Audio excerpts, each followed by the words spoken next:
All right, today we're going to start up here on the front of your 308RL. Up here is the tongue jack. At the top, you've got a little silicone stopper that if you pull that back, this is how you access the manual crank if for whatever reason the motor decides to give out.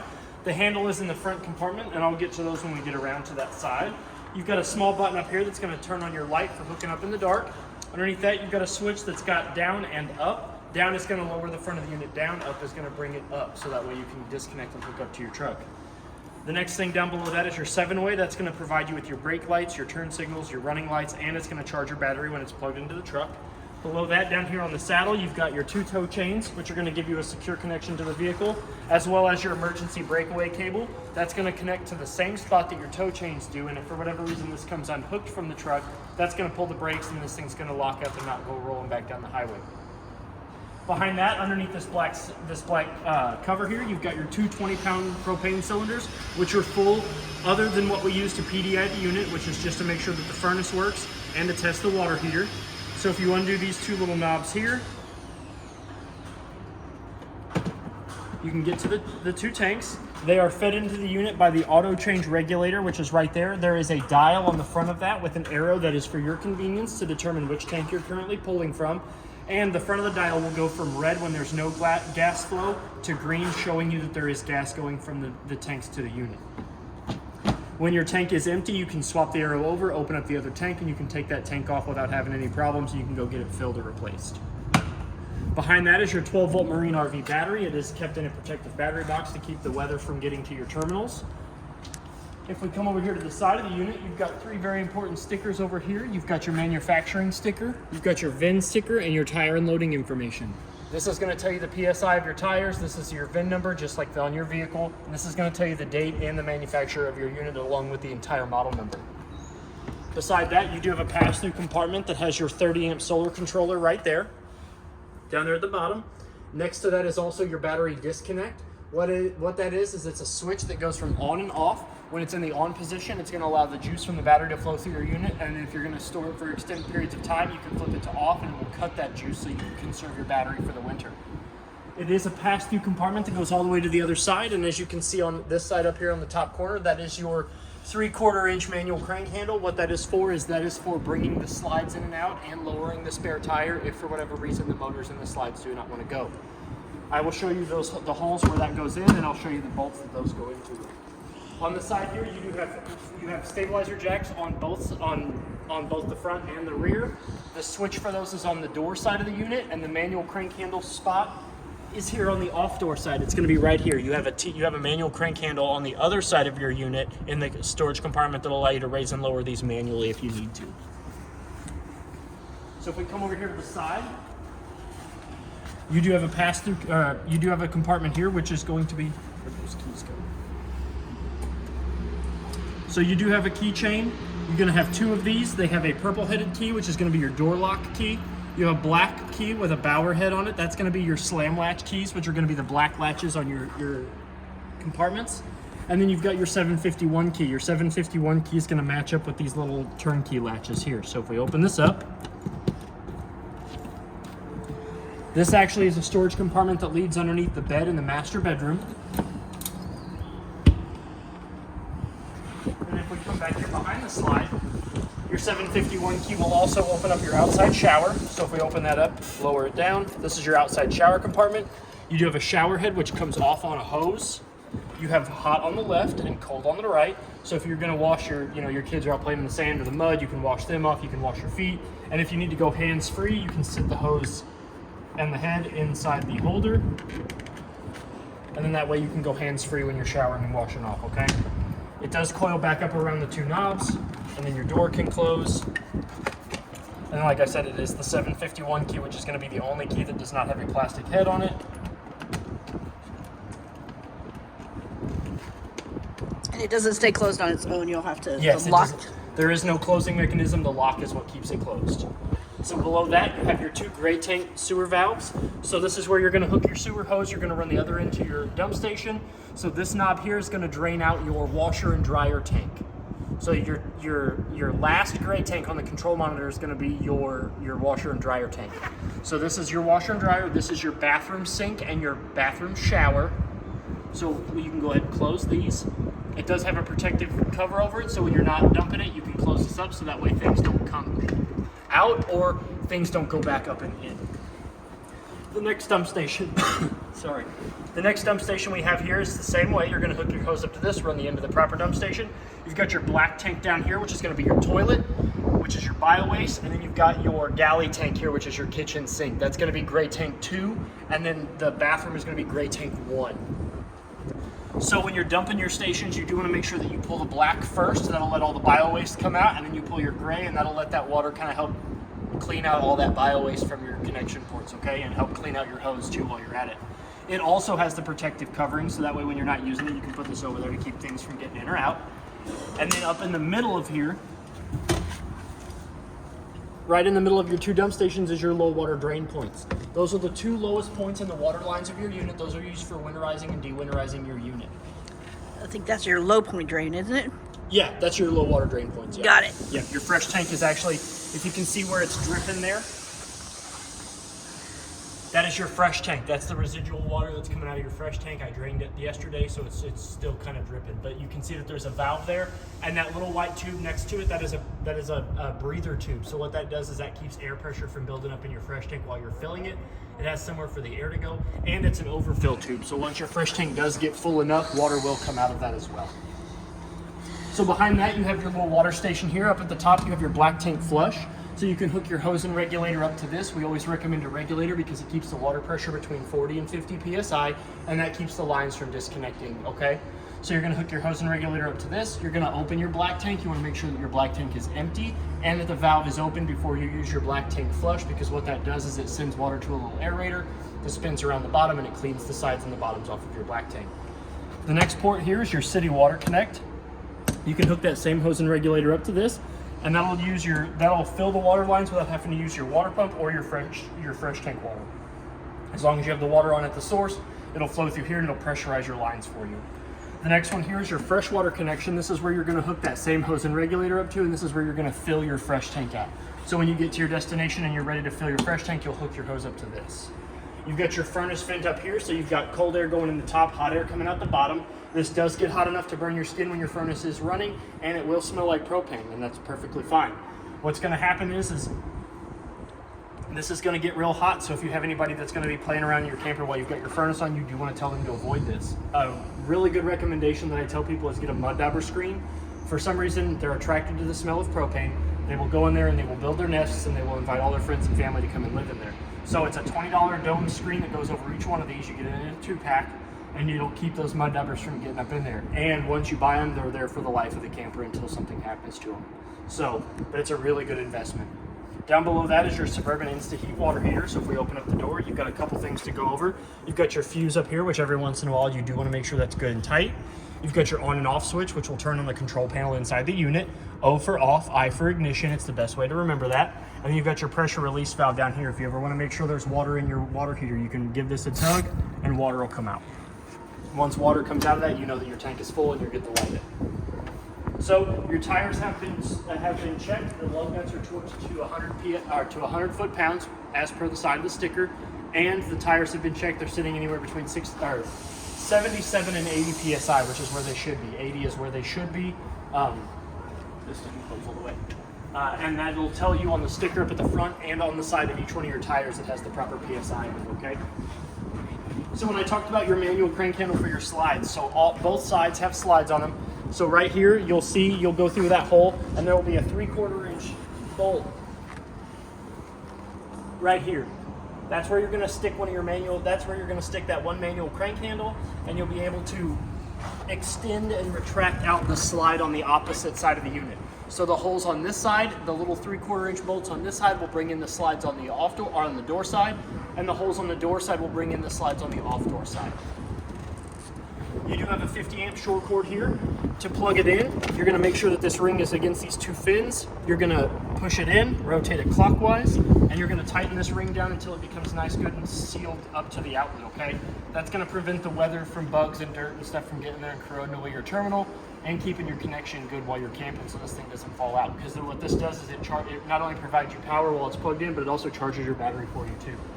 When you're not using it, when you're ready to unplug, you're gonna rotate the ring, counterclockwise all the way till it meets the two fins. Rotate the whole outlet counterclockwise. Pull out and then lower this cap down. This cap is going to provide you with the same protection that the ring does when you don't have it plugged in, okay? So we'll come around here to the back. You do have a lighted license plate bracket there. Up at the top, you are prepped for a Furion backup camera if you want to purchase one of those from the store. You also have a Lippert on-the-go ladder receiver. So it's an extendable ladder that holds up to 500 pounds and allows you to get roof access. While we're talking about the roof is the life expectancy of your camper. So you really want to get up there and check it every 90 days to make sure that there's no bubbles, cracks, or the lap sealer is broken up there on the roof. You do want to make sure that that stuff is taken care of about every 90 days because the longer and the better your roof is sealed, the more life you're going to get out of your camper. Down here at the bottom, you do have a connection, a tube where you can hold your sewer connection hose, so that way you don't have to keep it on the inside after it's been used. You do have a receiver there, so you can tow something behind this if you really want to. And then you also have 3 coaxials out here. You have your park cable, so if the park or campground that you're staying at is providing you with TV services, you can hook up to cable, and you can get living room satellite and main bedroom satellite. Over here on the side, this is going to be the switch that you use to raise and lower the rear stabilizers. Now, these things are not used for lifting and leveling the unit. They are just to stabilize it, to keep it from rocking around while you're walking around in it, okay? You do not want to use these to make sure that your trailer is level. You do not want to use them to lift it off the ground. Underneath here, if you have an outside grill or you get an outside grill, this is where you can use to get the propane from so you can light it. So, what you're going to do is you're going to push this back, revealing those ball bearings. You're going to take the male end of your disconnect hose. You're going to push it in there. You're going to push it in there to where this comes snug back up and it hides those ball bearings. I always give it a gentle tug just to make sure it stays in place. And then the last thing you're going to do is you're going to flip this lever up, which is going to lock this from coming off. And it's going to allow the flow of propane to go through from your tanks back here to the quick connect so you can light your grill up, okay? Down here, while I'm down here, I wanted to show you, this is the manual crank for the off-door slide that we just were over on. This is where you're gonna stick that manual crank handle to retract and bring back in that slide and extend it back out if for whatever reason the motor doesn't work on it, okay? There's the hole for that. You can always tell where they're at because they're gonna have a hole in the radius middle. You do have an outside GFCI protected 110 outlet, so you can plug in your outside TV, and an outside coaxial. So that what this does is this gives you access to whatever TV services you're getting on the inside of your camper, you can get it on the outside of your camper. The tires on this side have been checked, the PSI sitting between 77 and 80, and the lugs have been torqued to 100 square foot-pounds. So if we come up here to the front before we go to the inside, you do have a leash latch here. So if your dogs, your kids, or your granny's acting up, you can put her outside. If we come down here, you have 2 holes here. So one of them is for the 3/4 inch spare tire farriers. You're gonna stick that manual crank handle in there, and you can raise and lower your spare tire that way. If you do ever have to take your spare tire down and use it, you can either put the flat back up in there, or if you're not gonna put the flat back up in there and you're gonna take it and go get fixed, you do wanna make sure that that farrier is wound all the way back up. You do not want it sitting there swinging, because if it breaks, you're not gonna be able to carry your spare tire. This hole here is gonna bring in the master bed slide. Again, it's a 3/4 inch manual crank handle spot. You'll just feed the handle in there, put it on this bolt, turn that, and you can extend out and retract out the master bedroom slide, okay? You do have a switch here for the front stabilizer jacks. Again, they are not used for lifting and leveling. They are just to stabilize the unit, to keep it steady while you're walking around in it. And like I said, both the front and the rear both have a manual crank handle spot where you can take that handle and you can raise and lower them if the motor gives out. This side of the pass-through compartment that we have, this is the manual crank handle for the tongue jack. And then this manual crank handle right here, this is the one for your stabilizer jacks, okay? On this side, you do have a GFCI protected 110 outlet, as well as a light with 3 different functions. You've got your motion sensor, which when this door opens up, it will detect that motion or the change in light, and that will come on. And then you've got always on, and then off is in the center. And then we have US. Oh, yes. Oh, this is a switch. This That's is for your cap lights. Cap lights. So if you turn that switch on and we come here and look at the front, you do have 2 strips of LEDs that run the height of the cap. So if you want mood lighting while you're out camping, you can go ahead and turn that on. Now that we're done on the outside, we can go to the inside and we can go over all of its features.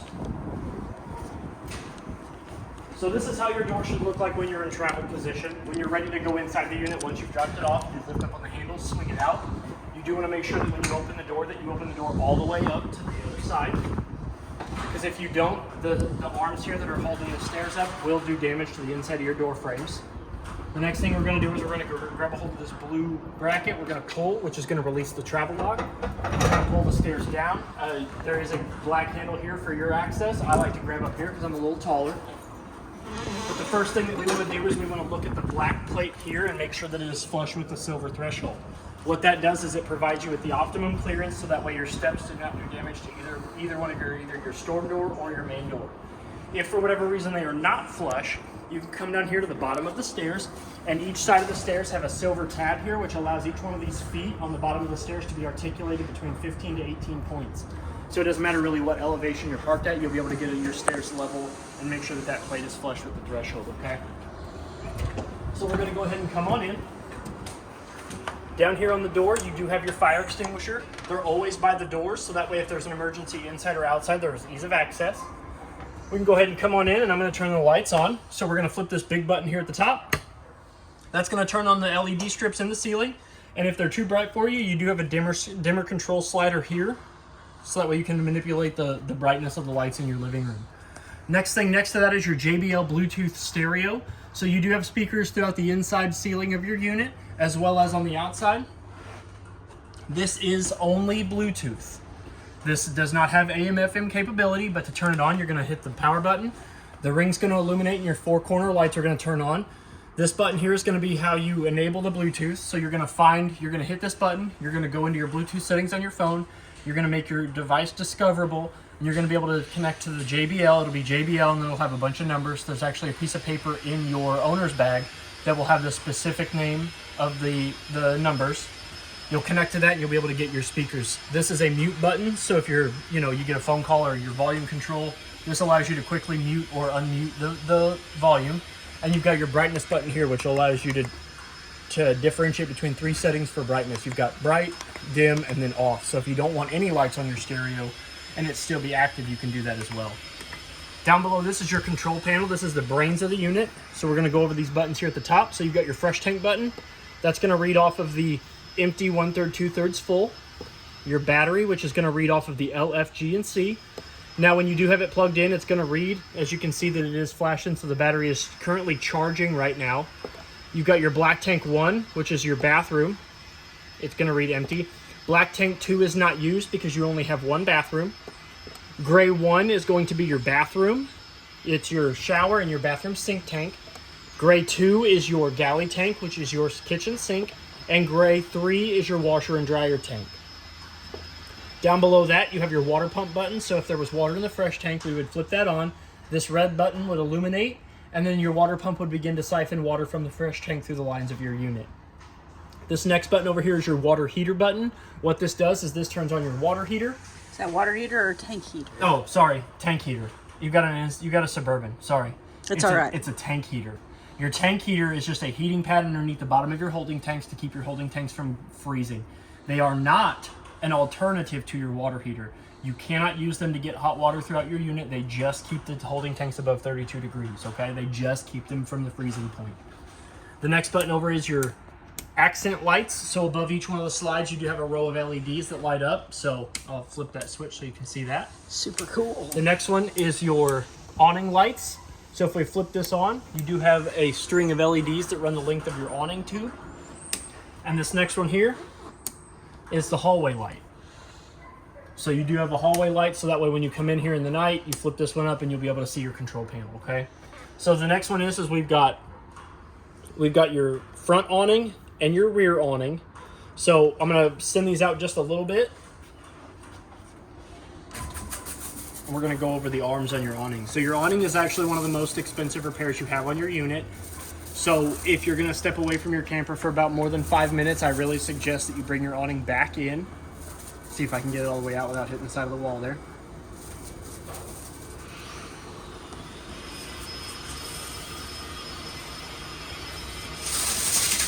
Cool.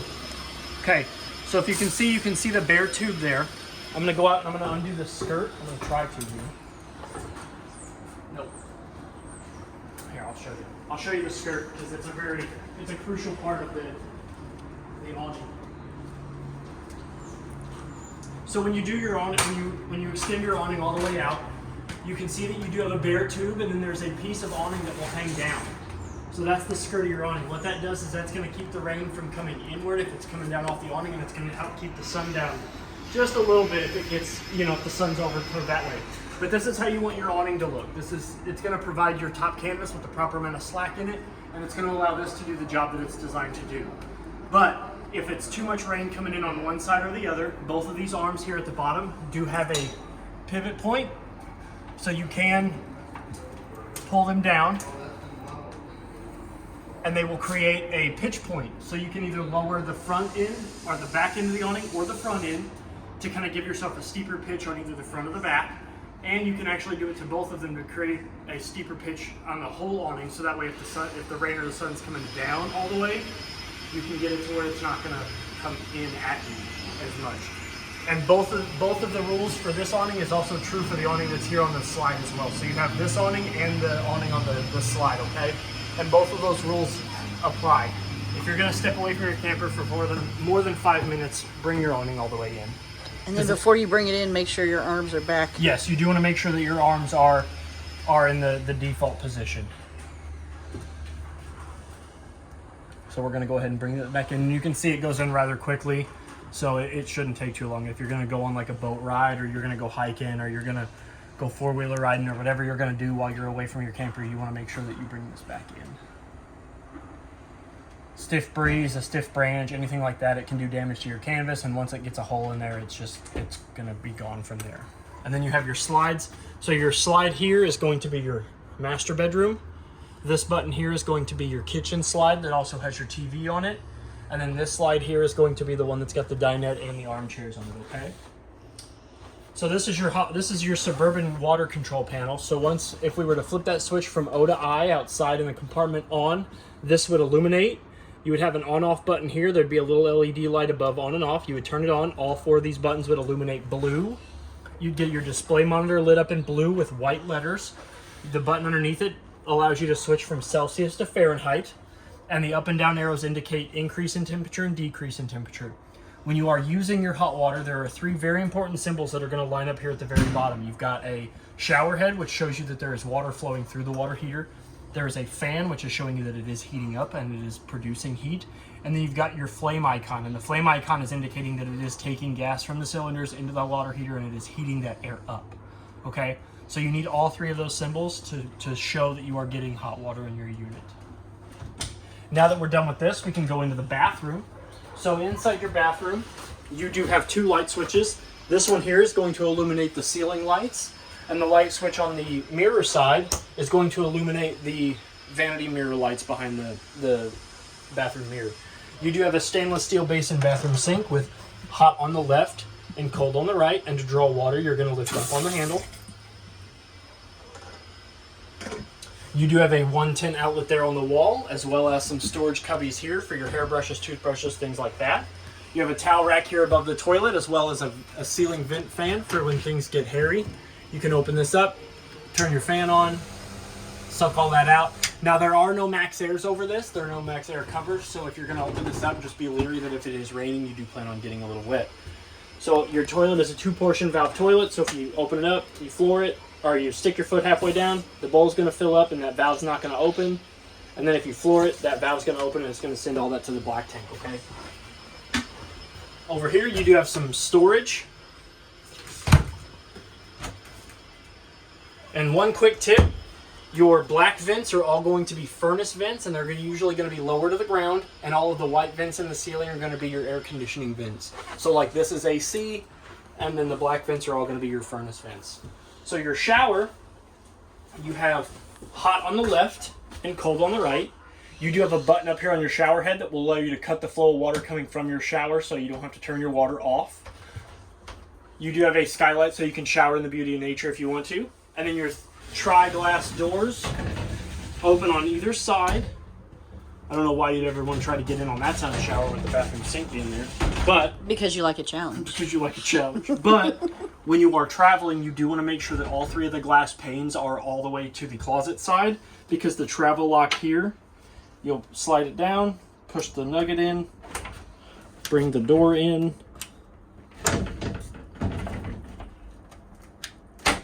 lock it into place, and that's how you want it when you're traveling. So these are glass, so if you don't lock them up, you run the risk of them sliding back and forth as you're traveling down the road and either shattering or breaking.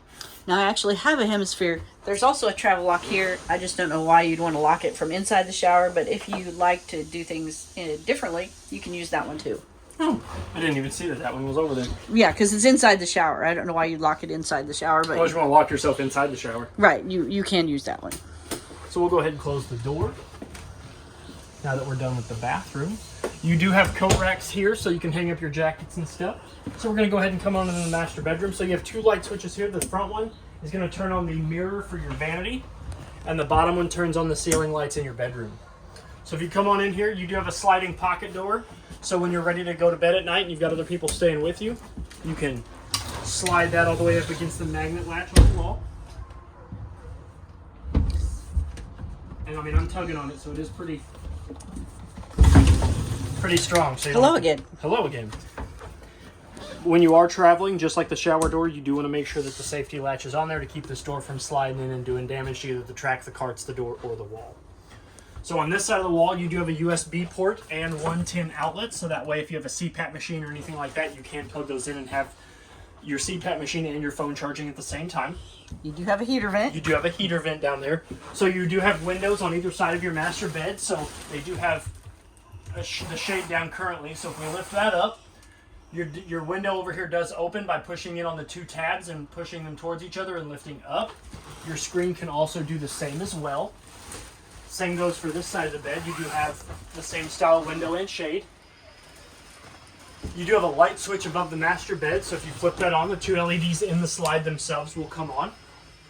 And it's a sneaky little feature, but on this side of the master bed, I know it's kind of hard to see, but on this side of the master bed, there's actually, let me lift up the mattress and maybe you can see them a little better. If you come over here, the passenger side of the bed also has a 110 outlet and a USB port down there in the floor.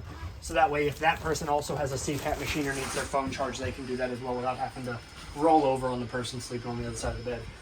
If you saw the handle when I lifted the mattress up, if we lift up on the handle, you do have access to your, not only the storage compartment on the slide itself, but you also have access to the 4 storage bins as well as the shoe area underneath the bed. So when you take your shoes off, you can slide them up underneath there. This is strut supported, so you can lift it up.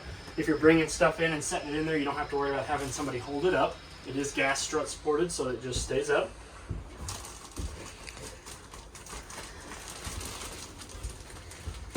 You do have 2 giant sliding closet doors that each have a travel lock on them. So when you are traveling, you do want to make sure that the door is pushed all the way to the wall and that the travel lock is engaged. Again, any sliding door is going to have a travel lock on it, so that way when you're driving down the road, these things don't slide back and forth. This one has the same lock as well. Push it all the way against the wall, or until the lock meets the hole, lock it into place. So if we open up the closet doors, I'm going to slide this one over first, and we'll go over the other side. So this is the side of the closet that's going to have your dryer in it. So your dryer will be in here when you come to pick your unit up. You do have storage cubbies not only along the top of the closet, but also a storage cubby there, a storage cubby on the other side, as well as a rack so you can hang up your formals. Big, nice storage area for totes in the middle of your washer and your dryer. Your lights up here, you have 2. You have one on either side of the closet. They have the same modes that the outside light did. Always on, off, and then motion detection. So that way when the door closes after about a minute, that'll go off. You do have a 110 outlet over here for your dryer. So this side is your dryer. So then if we close this, turn that light back off. So if we close this, when we open up this side,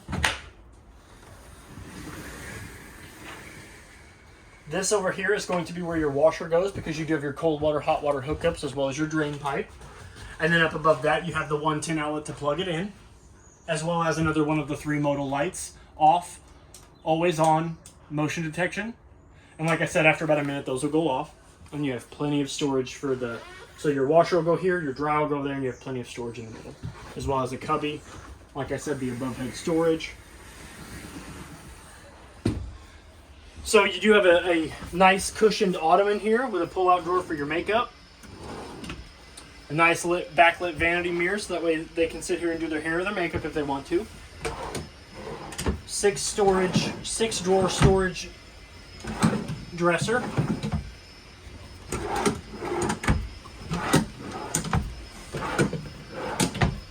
Your fire escape window, which to open it up, you're going to lift the red handle up out of the seat, push it out. You can actually just leave it parked there if you want to open your window up, but if you need to get out in an emergency, you're going to stick this whole handle through the window, and you'll be able to get out that way.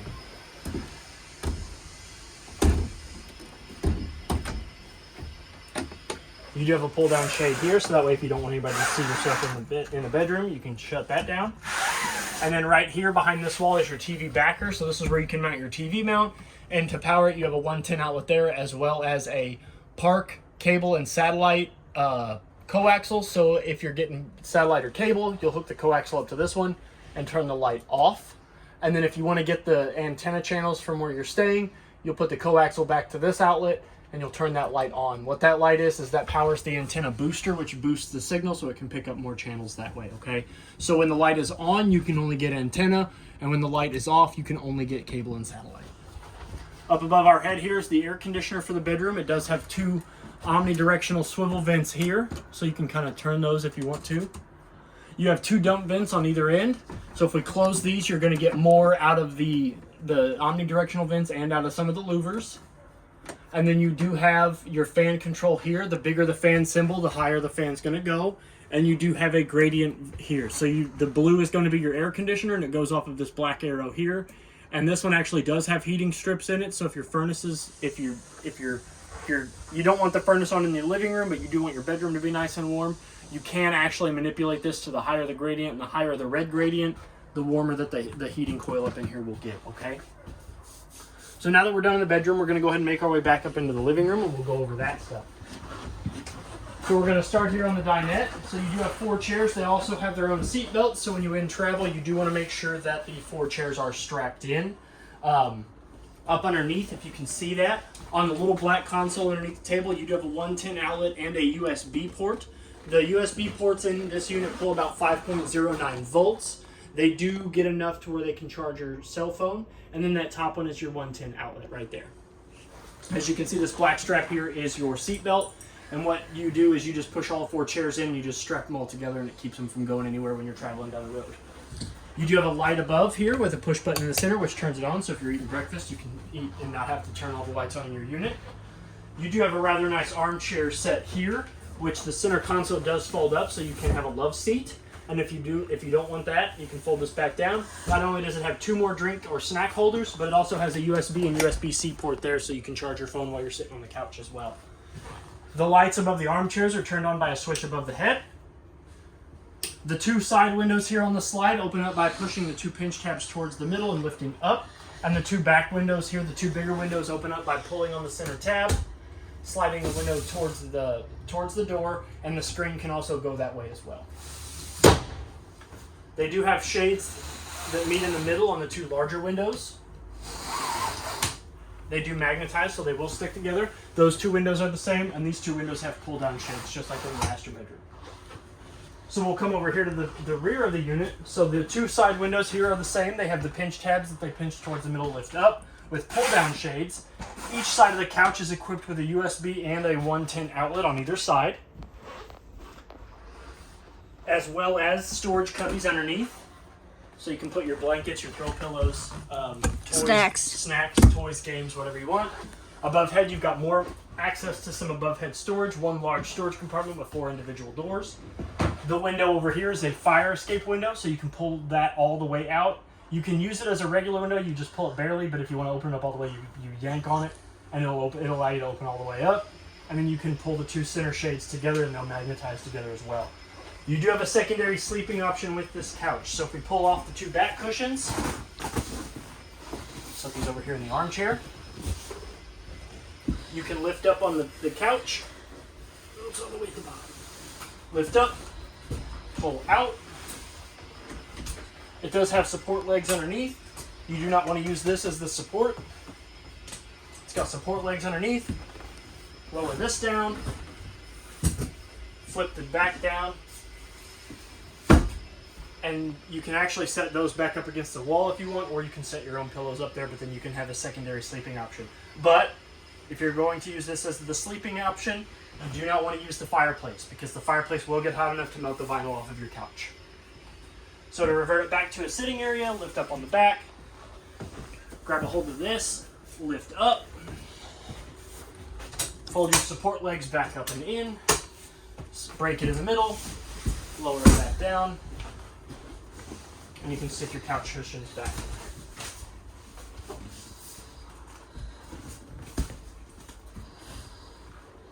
And Trey's favorite throw pillows go on last. Trey loves throw pillows. Love them. Rather large Sansui Smart TV, so if you do have access to Wi-Fi or you're using a hotspot or whatever, you can get streaming services. It is a Google-powered television, so you have Google Assistant on there as well. You do have entertainment storage here, as well as a fireplace. With it, it does have a remote, which is in the owner's bag, and the remote has all the same buttons that this one does. So you've got a power button. You've got a flame color option, a rock color option, your low and high, and then you've got settings. And then this one here is a timer. So it starts at 30 minutes and then goes all the way up to 9 hours. And then we'll turn that back off. And like I said, your remote also has those same options. And while we're here, there's a latch. Yep. So if we pull on the latch, I'll just close these because I don't want to do any damage to the couch. So once that latch is open, we'll open it up, and you have a hidden storage compartment back here. Super secret compartment for more throw pillows. More throw pillows. You can put snacks, your wine back there if you want. Ooh, yes. Keep your wine hidden. And there is a guard catch there, so that way that latch does actually lock and keep the door shut. When you are traveling, you do want to make sure that this is latched securely. You do not want this whole thing swiveling open while you're driving down the road. And to do that, you just push this little rod all the way into the door, and you're good to go.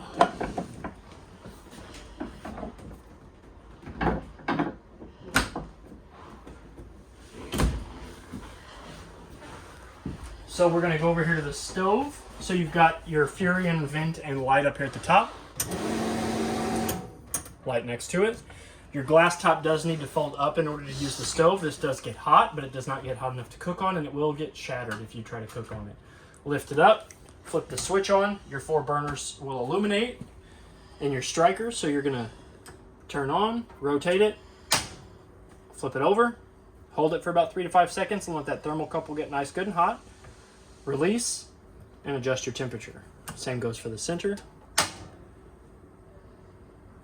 Once it gets nice, good, and hot, we can let go, adjust, and the same goes for that one. Let loose and adjust. And turn them all off. You want to make sure that you do see blue before you step away from your oven and your stove. To turn your oven on, you're going to flip the switch down, which is going to illuminate the dials again, but also turn on your oven light. You're going to press in and turn to the little flame icon. You're going to turn that same striker.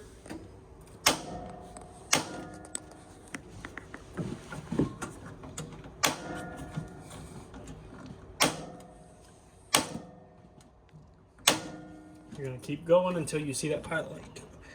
Come on. You're going to hold this for just a little bit longer than you would the burners, because this one does need to get up to a higher temperature. And if you try to let loose the dial a little too early, it does die down. So you want to make sure that you hold that until it gets nice, good, and hot.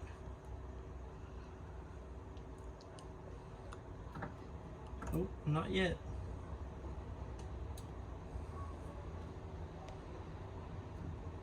Once it gets nice, good, and hot, you can adjust the temperature and watch that flame runner ignite. Woohoo! Now, when you are done using your stove or your oven, you do want to make sure that you let them cool down before you shut the door. Not all the way. You can actually leave the oven door like that. You really don't have to, but I always like to recommend it. And then, of course, with the stovetop, you do want to let this cool down all the way before you lower the glass top back down. You do have a light over here, which will turn on the countertop light. So if you want to prep your food over here, you can. You do have a USB and a 110 outlet there, so that way if you want to charge your phone or watch your tablet or do anything like that while you're cooking, you can do that. You got a Furion glass top microwave, just like the microwave at home. It's got all the same features and functions. And your Furion fridge and freezer combo opens up by pushing down on the lever. As you can see, this is the latch that opens and closes it. So you do want to make sure that you use this when you're opening and closing your refrigerator. Because if you do not depress that lever down and this does not raise, you run the risk of this snapping. And if this snaps, your fridge and freezer are not going to open properly. So you don't want to come in here and just start yanking on your refrigerator. You always want to push down and then open. You do have a temperature control dial there. The bigger the dot, the colder your refrigerator will get, as well as your freezer. And then to open your freezer, I know you can't see it, but there is a handle up in there that you do want to press, and then we can open that up. And the freezer's temperature goes off of the temperature on the refrigerator dial set, so basically the bigger the dot, the colder both of these are going to get. We can go into your pantry now. You have the same style light up here in the top of your pantry, always on, or motion, or off. Your furnace is in behind these two vents here, so this is the back side of your furnace, this is the front side of your furnace. You do have two cabinets over here, as well as your little station here that's got a light switch. As you can see, it is prepped for King Wi-Fi, so this is where the Wi-Fi module would go if you decide to purchase one of those. You've got a 110 outlet, or a 110 outlet and a USB outlet there. You've got your more cabinet space down here.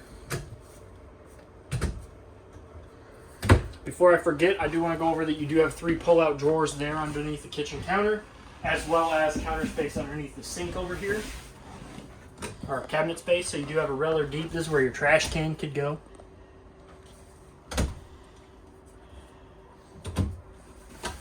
And then you have storage over here for your pots and pans and whatnot. A rather large stainless steel basin sink with the stopper that is in the bag. You got hot or cold all the way at the top, hot all the way towards yourself, and then to draw water, you pull out towards the couch. On the robot's nose. Yep. And then this does swivel. And then you can also pull this down if you want to spray off your vegetables, your cats, your dogs, your kids, whatever. And then it goes from faucet to sprayer with holding this button here. Roll up drying rack. So if you're ready to dry your dishes, you can line that up. And then you do have your air conditioner vent above our head there. No dials on this one because this one has a thermostat on the wall, but I will tell you that the better that your air filters work, or the better that your air filters are, the better this will work. So to get them out, you can gentle pressure on the vent here, bring this down. I always like to poke one side of the air filter. It lets you get the side out, pull it out, rinse it off, shake it off, let it dry. Shake it off. You can put it back up there. Yep, these are the T-Swift air filters. Don't sue me. They just fit back up in there. You can manhandle them a little bit. They're just made of plastic, PVC plastic, and some air filter. And then to reapply them, you always put the small side in first, and then apply that same gentle pressure to get the teeth back in their little holes. Same goes for this side as well. You do have 2 dump vents on either side, so if you want air to come out of these, open these up. If you want more air to come out of the louvers in the ceiling, close both of these up, and then air will come out of those a little bit better.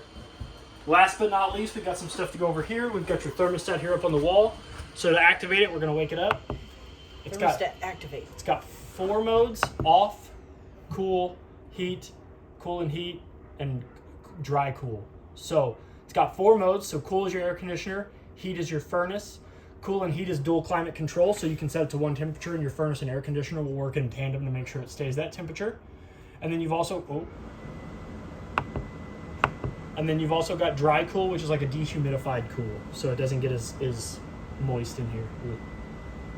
And then if we go to the fan setting, you've got high auto, low auto, high, and low.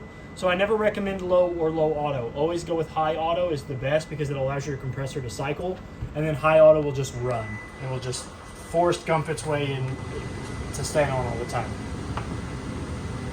We'll take those back off. And then down below that is your breaker box / fuse panel. So if we open this up, you have your breaker panels here, which they're all labeled. The main one you're going to be looking at is your GFI most of the time. So it's this 15 amp guy right here with a reset button there. And then your fuse panel here is an auto detect fuse panel. So if any of these fuses ever blow, A red LED light will illuminate next to them, and you'll be able to know exactly which one of the fuses are blown. And they are all labeled as to what they are right there on the side and over here on this side of the key there as well. And you can actually see that red LED light through this translucent panel here.